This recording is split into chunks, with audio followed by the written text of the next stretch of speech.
नमस्कार। आज हम पढ़ेंगे गीता की 61वां अध्याय। आप लोग ध्यानपूर्वक सुनिए। व्याख्या। जो बलपूर्वक मन का हरण करने वाली इंद्रिय है, उन सबको वश में करके अर्थात रजोगतापूर्वक उनको कभी भी विषय में विचलित ना होने देकर स्वयं मेरे परायण हो जाए। तात्पर्य वह हुआ कि जब साधक इंद्रियों को वश में करता है तब उसमें अपने बल का अभिमान रहता है कि मैंने इंद्रियों को अपने वश में किया है। वह अभिमान साधकों को उन्नत नहीं होने देता और उसे भगवान से विमुख करा देता है। अंत साधक इंद्रियों का संयमन करने में कभी अपने बल का अभिमान ना करे, उसमें अपने उद्योग को कारण ना माने, वस्तुत केवल भगवत्सपा को ही कारण माने कि मेरे को इंद्रियों के संयमन में जो सफलता मिली है वह केवल भगवान की कृपा से ही मिली है। इस प्रकार केवल भगवान के परायण होने से उसका साधन सिद्ध हो जाता है। वह मत पर कहने का मतलब है कि मानव शरीर का मिलना, साधन में रुचि होना, साधन में लगना, साधन का सिद्ध होना, ये सभी भगवान की कृपा पर ही निर्भर है। परंतु अभिमान के कारण मनुष्य का इस तरह ध्यान कम जाता है। कर्मयोगी में तो कर्म करने की ही प्रधानता रहती है और उसमें वह अपना ही पुरुषत्व मानता रहता है। अंत भगवान विशेष कृपा करके कर्मयोगी साधक के लिए भी अपने परायण होने की बात कह रहे हैं। भगवान की परायण होने का तात्पर्य है केवल भगवान में ही मत्त बुद्धि हो कि भगवान ही मेरे है और मैं भगवान का हूँ। संसार मेरा नहीं है और मैं संसार का नहीं हूँ, कारण कि भगवान ही हरदम मेरे साथ रहते हैं, संसार मेरे साथ रहता ही नहीं। इस प्रकार साधक का मैंपन केवल भगवान में ही लगा रहे। कर्मयोग का प्रकरण होने से वहाँ भगवान को कर्मयोग के अनुसार उपाय बताना चाहिए था, परंतु गीता का अध्ययन करने से ऐसा मालूम होता है कि साधन की सफलता में केवल भगवत्सल प्रयाणता ही कारण है। अंत गीता में भगवान परायणता की बहुत महिमा गाई गई है। जैसे जितने भी जोगी हैं उन सब जोगियों में श्रद्धा प्रेम पूर्वक मेरे परायण होकर मेरा भजन करने वाला श्रेष्ठ है। छठे अध्याय का 47वां श्लोक आदि आदि।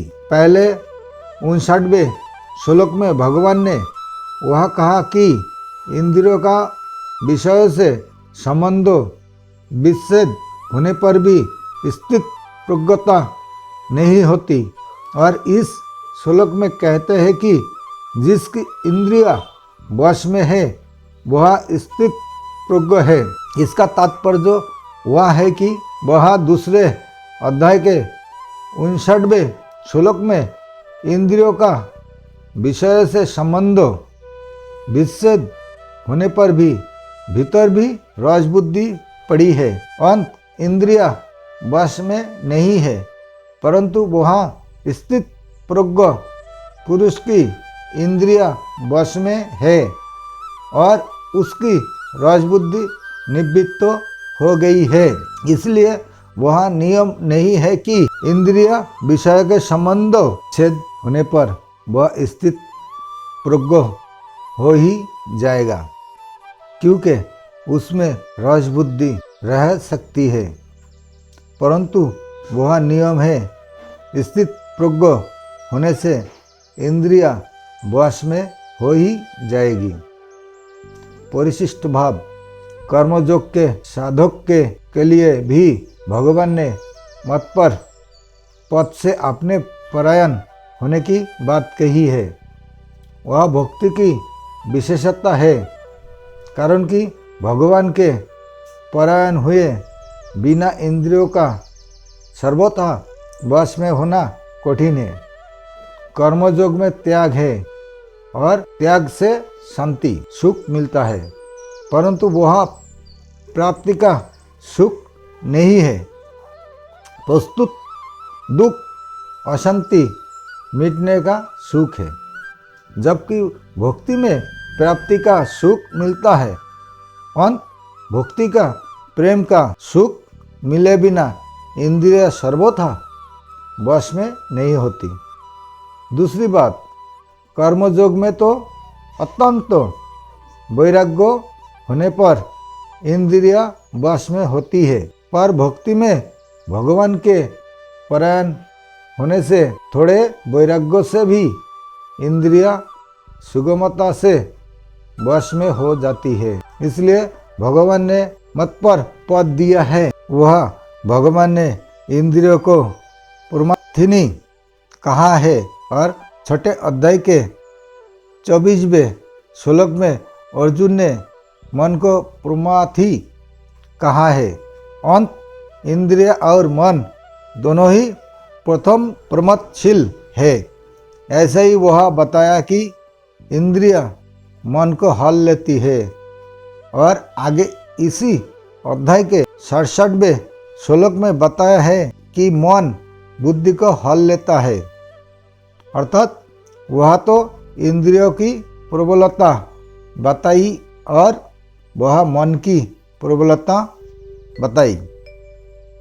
तात्पर्य वह निकला कि साधक को इन दोनों का संयमन करना चाहिए, तभी वह संयमी बन सकता है। 2 मात्रा त्रोत्रा दुहित्रा बा न विकिक्तासनो भवेत् बलवानी इंद्रियो ग्रामो विद्या शपी करसोती। मनुष्य को चाहिए कि वह माता बहन अथवा पुत्री के साथ भी एकांत में ना बैठे, क्योंकि बलवान इंद्रिय समूह विद्वान को भी अपने वश में कर लेता है। संबंधो भगवान के परायण होने से तो इंद्रिय वश में होकर रस बुद्धि निवृत्त हो ही जाएगी, पर भगवान के परायण ना होने से क्या होता है, इस पर आगे के 2 श्लोक कहते हैं। नमस्कार।